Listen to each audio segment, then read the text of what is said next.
Las opiniones y comentarios vertidos en este programa no son responsabilidad de TV Azteca, sino de quien los emite.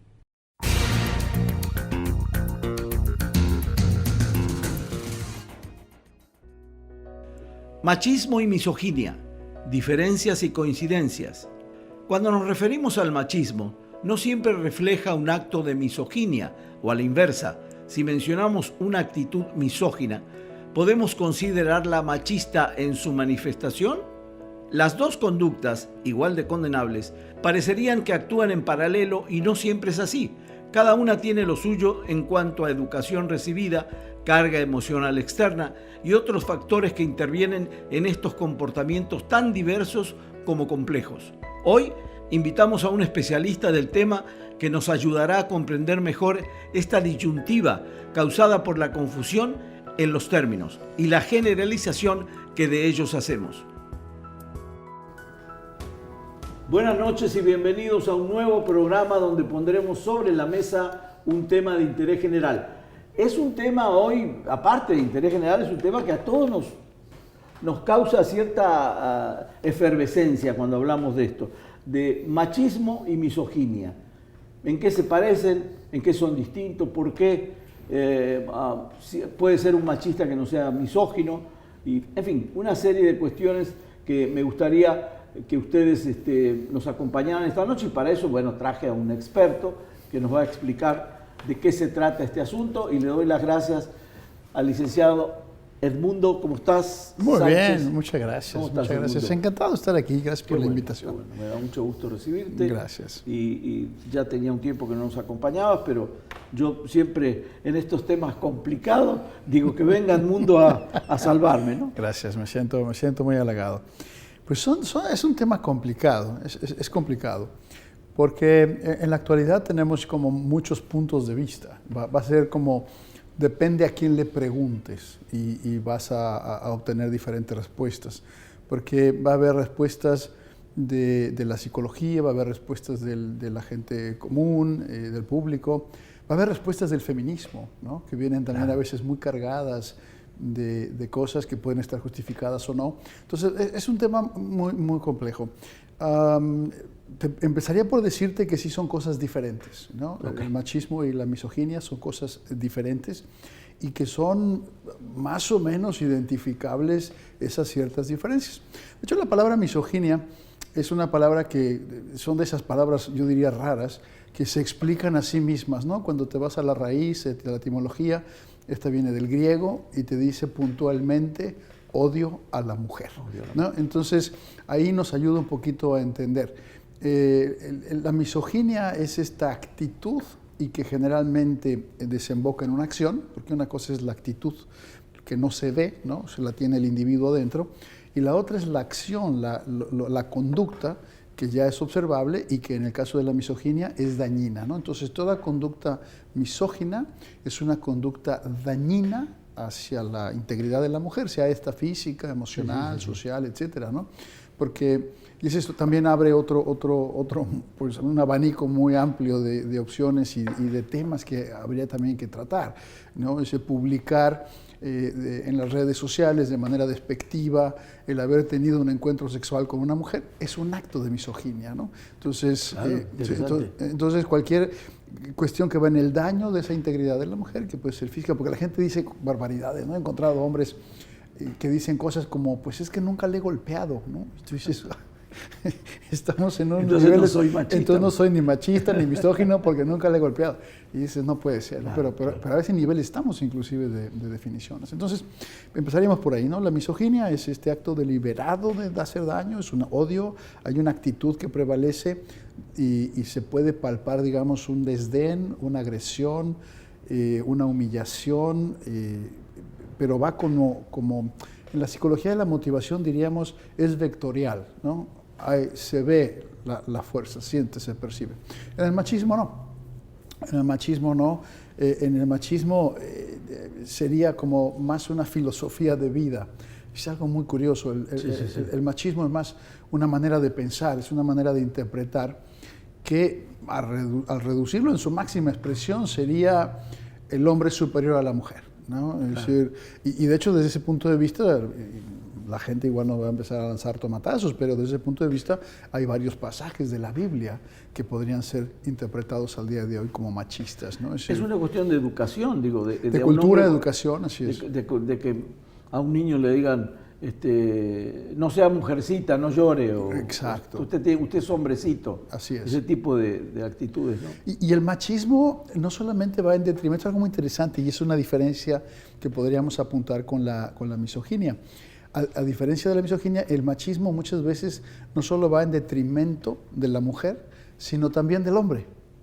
Por ejemplo, esto que alguna vez habremos escuchado, yo estoy seguro que tú fuiste educado en esta misma cultura latina, hispanoamericana, que es muy machista, dicho sea de paso, los hombres no deben llorar. Claro. Eso es machismo. Claro. O sea, ese establecimiento de diferencia, porque además se supone que el hombre pues es muy hombre y el que es muy hombre no llora, ¿no? Ahí vamos, este establecimiento de diferencias, llorar es de mujeres, eso es machismo. Entonces te vas a dar cuenta que el machismo está en todas partes, ¿no? Es decir, y más en nuestra cultura latinoamericana es impresionante. De hecho hay un libro por ahí, Marina Castañeda, si no me equivoco, se llama El machismo invisible, ¿no? Lectura muy recomendada, porque te habla precisamente de que está tan presente en nuestra manera de pensar y de vivir que no lo vemos, no nos damos cuenta. Es más, cosas que inclusive hasta ahora todavía nos cuesta mucho trabajo. Te doy un ejemplo muy sencillo que utilizo yo mucho en mis conferencias y mis consultas. Tú tienes un hijo de 19, 18 años que el viernes se va con los amigos y falta a dormir. Te aseguro que no es la misma consecuencia si tu hija de 18, 19 se va con las amigas y falta a dormir, ¿no? Y hay algo, que eso es lo increíble, la gente que nos está viendo en casa inclusive se va a poder incomodar, porque va a decir, es que eso es lo normal, ¿no? Eso no es normal, ¿no? Porque la niña necesita mayor protección. Exacto, claro. Y el hombre más libertad. Claro, entonces claro. El machismo está ahí, ¿no? En esas formas de educar, en esas formas de reaccionar. ¿Cómo reacciona el padre o la madre cuando el hijo varón de 18 o 19 falta a dormir a la casa un viernes? ¿Cómo reacciona la madre o el padre cuando una hija de 18 o 19 falta a dormir? Esa diferencia la establece el machismo, ¿no? En un sentido o en otro, pero claro. la establece el machismo, sin duda. Claro, sí tiene que ver. Te iba a preguntar una barbaridad si es hereditario el machismo. No. Sí, no, es que es muy buena pregunta. Es muy buena pregunta. Desde la cuestión genética, no. Desde la cuestión socioeducativa, por supuesto. Lo que veo, hago. Lo que veo, hago, así es. Yo recuerdo tener una familia lejana que literalmente eran del pueblo, ¿no? Y ahí íbamos de vacaciones al pueblo. Y estábamos adolescentes y recuerdo los primos estos haber estado peleados a muerte, que no se hablaban, pero ella, de 14, 15 años, estaba obligada a calentarle las tortillas al hermano de 16, 17. ¿no? O sea, eso era incuestionable. No importaba qué tan peleados estuvieran o cómo, es decir, esa asignación de las labores domésticas es generalmente es una cuestión de machismo. Por eso a los hombres latinoamericanos, ahora ya no tanto, pero yo te diré que hace 20, 30 años nos llamaba mucho la atención que los europeos lavaban la ropa, ¿no? Por ejemplo. Sí, claro. O hace 50 años que los europeos cambiaban pañales. O sea, pero ¿cómo? ¿no? Agrégale a los argentinos, ¿eh? Sí, claro. Porque Sudamérica igual, ¿eh? Igual Sí, el hombre, yo de que recuerdo de mi infancia, mi papá o mis tíos hacían las tareas en la casa. A mí soy de ascendencia italiana, pero claro. era normal, nadie lo veía mal eso. Así es. Entonces, esa asignación de tareas, tengo un amigo que bromea mucho con eso, mi buen amigo Rafa, un arquitecto, ya acaba de cumplir en días pasados 82 años, si no me equivoco, y él se burla mucho de esto porque de pronto dice, ¿cómo está Rafa? Aquí haciendo labores propias de mi sexo, ¿no? Barriendo, trapeando, lavando. Pero es ese reflejo, ¿no? De cómo estamos tan acostumbrados a pensar que la labor doméstica es de la mujer. Y de hecho se da esta idea de que el hombre ayuda a la mujer a las labores domésticas. Y eso es absurdo, cuando te pones a pensar lo ridículo. Pero también pasa al revés. De pronto escuchas a la mujer decir, es que yo le ayudo a mi marido con el pago de la hipoteca. A ver, señora, ¿cómo? ¿Que no vive usted ahí? Es muy bueno. Sí, ¿no? Entonces, si te das cuenta, el machismo nos va como lacerando en ambas direcciones. Es algo muy interesante, a diferencia de la misoginia que siempre va en contra de la mujer. ¿Se nace misógino? ¡Wow! ¡Qué pregunta totota! Nosotros en la psicología pensamos que no. Pensamos que no. A diferencia de otros trastornos que son muy neurológicos, inclusive la misma psicosis, la locura, la esquizofrenia, la sociopatía, todo este tipo de cosas en las que sí aparentemente se ha llegado a la conclusión de que hay un componente biológico, hereditario, neurológico, bioquímico.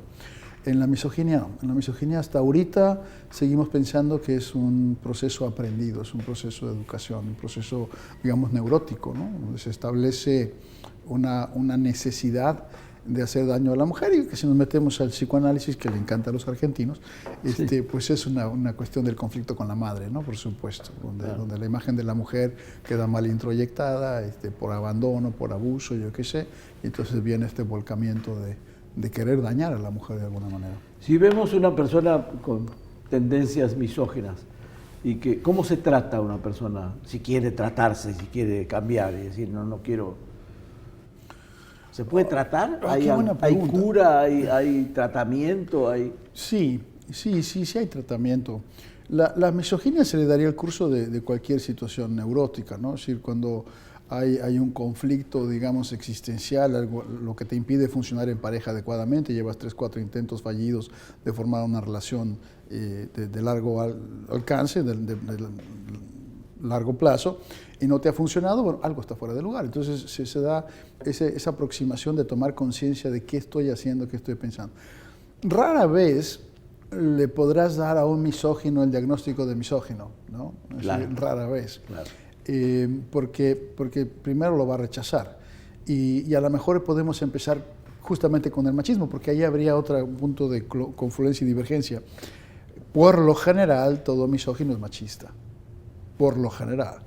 No todo machista es misógino. Claro. Entonces, cuando eso es cierto, entonces es más fácil entrar por la parte del machismo, ¿no? Darse cuenta que hay una conceptualización de la mujer, que no empata, que no es pareja, y de ahí podrías entonces ayudarlo a que se dé cuenta que está en una situación de agresión a la mujer. Pero repito, difícilmente le vas a decir misoginia, como sucede con muchas cosas, ¿no? Claro, al cliente, al paciente, rara vez le dices un diagnóstico puntual, y la gente pregunta por qué, pues porque la mayoría de la gente lo va a rechazar, y a lo mejor ni siquiera sabe lo que significa. Por eso le cambiamos el nombre en la psicología al maníaco depresivo, ¿no? Claro. Ahora le llamamos bipolar, porque entonces es más caché, ¿no? Es mucho más fácil, esto es ridículo, pero es totalmente cierto. Es más fácil que la gente te diga, soy bipolar, o sospecho que mi mujer es bipolar, a que te digan, creo que soy maníaco depresivo. Y al final es exactamente lo mismo, la misma clasificación. Pero por eso es que no se le da un diagnóstico normalmente. Que allá, ¿no? En esa cuestión semántica de qué es una cosa y qué es la otra. Ahora, tú tienes mucha especialidad en parejas, sí, porque das... sí, doy talleres, soy terapeuta de pareja también. ¿Cómo detectas ante la negación? Porque un señor que diga, no, yo traigo, con mi mujer no tengo problema. ¿Cómo detectas que hay un machista, hay un macho ahí adentro? Wow. Varía mucho de una situación a otra, pero al final tienes que ver la interacción, la dinámica, ¿no? Y las acciones que denotan un marco preconcebido. Suena muy abstracto lo que acabo de decir, pero el ejemplo que te daba, lo que pasa es que es el ejemplo con los hijos, de la reacción que tienes cuando la hija falta a dormir a cuando el hijo falta a dormir. También te das cuenta de cuando hay ciertas reacciones, ¿no? ¿Qué es lo que sucede? El hombre que se permite a sí mismo llegar a cierta hora a la casa, pero a su mujer no se lo permite, ¿no? Entonces, ese tipo de cosas así como dices, bueno, ¿está basado en qué? Y la mayoría de la gente te contesta porque así debe ser, ¿no? Es decir, como si hubiera una verdad absoluta donde hay una marcada línea de cómo se deben comportar los hombres y las mujeres. Y claro, ahora tenemos que también sopesar el contrapeso del feminismo, ¿no? Que se nos ha venido encima. Claro. Y que habría también que verlo en una dimensión como justa. Yo soy feminista, ¿no? Absolutamente. Pero siempre tengo que explicar que hay dos tipos de feminismo. Un feminismo en el que establecemos la auténtica igualdad de hombres y mujeres, ¿no? Que eso es al que yo pertenezco. Pero hay lo que yo llamaría un ultrafeminismo, donde es como una misoginia invertida, ¿no? Es decir, ahora malditos hombres no sirven para nada. Entonces, no, ¿no? Nos necesitamos unos a otros. No va por ahí. La realidad está constituida de estas polaridades, con las versiones que quieras, ¿no? Porque ahí claro, habría espacio para todo el LGTB más 2, sí, sin problema, pero al final es todo producto de una polaridad que nos necesitamos y no podemos ir en contra de nada ni de nadie. Perfecto. Me están llamando a un corte, Edmundo. Vamos. Parece mentira, pues se nos fue más de la mitad del programa. No se me vaya, por favor, que se está poniendo muy interesante esto. Regresamos enseguida.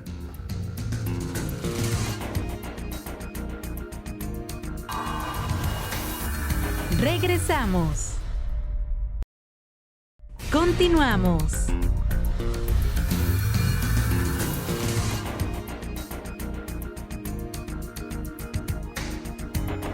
Gracias por continuar con nosotros en este programa que estamos hablando del machismo y la misoginia con un invitado de lujo, el licenciado Edmundo Sánchez, que nos acompaña hoy y de nuevo le doy las gracias por estar con nosotros. Un placer, José, gracias por la invitación. Edmundo, la pregunta que sigue es, el machista, el hombre machista, ¿actúa libremente porque lo deja la mujer o porque tiene que ver la mujer, el papel de la mujer en toda esta reacción? Híjole, me estás poniendo en serios aprietos con tu pregunta. Sí, por supuesto, pero eso no quiere decir que sea culpa de ella o que sea, pero sí es de alguna manera responsable. Y la cosa va más atrás, que eso es lo que habría que tomar mucha conciencia. Y esto a nuestras amigas creo que no les va a agradar mucho. Las promotoras más importantes del machismo en nuestra sociedad son las mujeres, pero particularmente la madre. Wow. Si no es la esposa, si no es la madre. Te platicaba de estos primos allá del pueblo, en el que, ¿por qué la hermana está obligada a calentar las tortillas del hermano? Entonces, es algo que pasó hace ya 50 años. Yo creo que actualmente ya no sucedería, ¿no? Pero bueno, hace 45 años para ser exactos. Fue pasada con el aval de la madre. Exacto, porque ¿por qué sucede? Porque la madre obliga, ¿no? O sea, puedes estar muy enojada y ofendida con tu hermano, pero es tu obligación. Y es la obligación con el hermano, es la obligación con el padre, que después sencillamente se traspola, mejor dicho, a la figura de la pareja, ¿no? Entonces estás obligada tú como mujer a hacer esto, estás obligada a aguantar esto, lo otro, ¿no? Es decir, pero eso me lo platicas, pasó hace 45 años. Y tú que tienes trato ahora directo con pareja, ¿sucede que la mujer sigue concediendo ad infinitum? Sí, es como el problema del alcoholismo, ¿no? Es decir, la esposa del alcohólico, dice un experto en alcoholismo, le dice, es la última que te perdono, y le perdona 25 años más. Claro. Entonces, en el machismo sucede un fenómeno parecido. Hay una, digamos, una contraveniencia. No estoy de acuerdo, no me parece, pero bueno, ¿no? Entonces, el problema aquí es que, como con muchas otras cosas, no es una cuestión de modificar o de suavizar. Lamentablemente, mientras él, que está pasando por esa experiencia, digamos, esa filosofía del machismo, no lo tome como proyecto, que no tome conciencia, que no quiera cambiar, entonces se convierte, lamentablemente para la mujer, en una cuestión de todo o nada. Claro. ¿No? Es como el alcohólico, que no quiere dejar de beber. Entonces no tienes más que dos opciones: quedarte asumiendo que es alcohólico y que se va a emborrachar de vez en cuando, o separarte y divorciarte, ¿no? Es exactamente igual. Pero la gente quiere como encontrarle la cuadratura al triángulo y pensar, no, me voy a quedar, lo voy a ayudar, lo voy a convencer. O sea, la permisividad, digamos, claro, es la que juega ahí un papel importante, ¿no? Dejan extender la cosa. Regreso al misógino. En el caso del misógino, tú has entrevistado gente quizás en tu larga historia de profesional, lo reconocen, es decir, te plantaste como un hombre que te diga, soy misógino. No, hasta ahorita no he encontrado ninguno. No. He encontrado mujeres que acusan a los hombres de ser misóginos, curiosamente a veces sin serlo, ¿no? Porque también es el lobo, ¿no? O sea, ya todos le gritamos lobo, ahí viene el lobo. Entonces, porque no me parece la actitud. Entonces, como pasa con el racismo, ¿no? Creo que el racismo es una buena forma de entender también el machismo, no la misoginia, ¿no? Y el racismo, sobre todo en Estados Unidos, ahí también está permeado, es invisible, ¿no? Está en la cultura. Está latente, sí. Está latente. Claro. ¿No? El machismo está latente en nuestra cultura. Pero no, hasta ahorita yo no he encontrado ningún hombre que reconozca que es misógino. Sí he tenido varios que reconocen su machismo, ¿no? Y no a la primera, digamos, ¿no? O sea, después de varias sesiones dicen, no, pues es que a lo mejor sí soy machista, ¿no? Es decir, claro, como una posibilidad. Porque inclusive hasta se siente como algo peyorativo, pero no lo es, ¿no? Es decir, finalmente naciste en una cultura machista, la cosa es que te des cuenta para hacer algo al respecto, ¿no? Como el racismo, que te des cuenta que sí, tus raíces vienen pero de ahí. en ambos temas, el machismo, en la misoginia, ¿se ha avanzado en estos 45 años, por ejemplo, como tomándome referencia a tus primos del campo, Sí. a la actualidad? ¿No se ha avanzado? Yo veo mucha más independencia femenina, Sí. no sé si eso en el interior del hogar no se produzca un gran cambio, pero yo veo que la mujer Sí. ahora sí tomó otras armas. No, sí, hemos avanzado muchísimo. Hemos avanzado. Nos falta mucho, ¿no? Nos falta mucho, pero sí hemos hecho grandes cambios. El simple hecho de que la mujer esté en esta búsqueda de una identidad social y laboral es importantísimo. Sin embargo, tenemos todavía serios problemas a nivel social cultural. Por ejemplo, si tú ves los libros académicos de toda la educación básica, desde primaria hasta preparatoria, no solamente en México, en el mundo, las referencias a mujeres está por el 7% nada más, Claro, ¿no? es Entonces, verdad. eso es una cosa muy interesante, ¿no? Y sin embargo hemos avanzado. ¿Por qué? Porque ahora hay campo, ¿no?, para la investigación, para que la mujer sea ingeniero, científico, etcétera, etcétera. De hecho, hay algunos que hablan de estas cuestiones que dicen, si Marie Curie no hubiera tenido un esposo que trabajara con ella, nadie la conocería. Claro. El mérito sería del compañero del laboratorio, Claro. como hay casos documentados que ha sucedido a lo largo de los últimos 200 años, donde la ciencia avanzó a pasos agigantados. Hay muchas aportaciones de mujeres que no están en los libros de historia porque se consideraba, es más, interesantemente, hasta por decisión de la mujer, ¿no? Porque si voy yo y lo presento en un simposio, van a pensar que no es cierto. Claro. Mejor se lo doy a mi compañero, porque él, como es hombre, hay un pasaje del Principito, ¿no?, de cuando se puso la corbata, que él dijo que había descubierto el asteroide, todo el mundo le creyó, ¿no? Algo parecido, ¿no? Entonces sí, pero sí hemos avanzado muchísimo. Yo también te puedo hablar de más de 50 o más años y veía que cada vez que destacaba una mujer en una profesión o algo, era un prietito en el arroz, se nombraba no sé el porcentaje, pero era muy poquito cuando se destacaba. Y hoy yo veo que, aunque hablemos de un 7%, a lo mejor es mucho en relación a lo que hablábamos hace 50. Falta mucho, avanzado, claro que falta muchísimo. Claro. Totalmente, hemos avanzado muchísimo.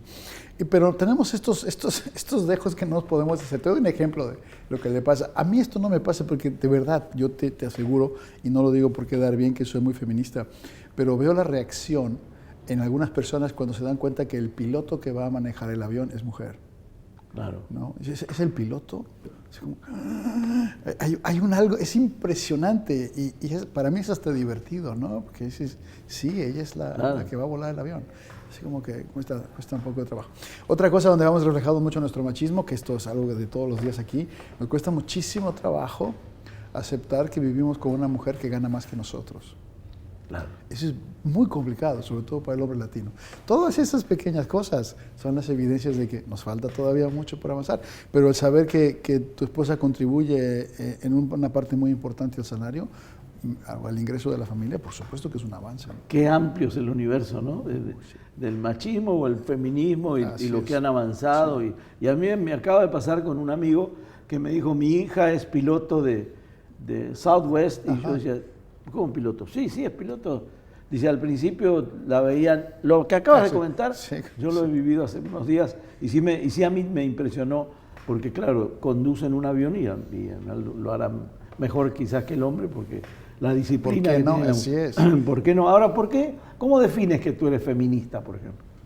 Porque yo realmente procuro establecer la equidad de la mujer y el hombre. Creo que deben ser tratados iguales y que deben responder de la misma manera.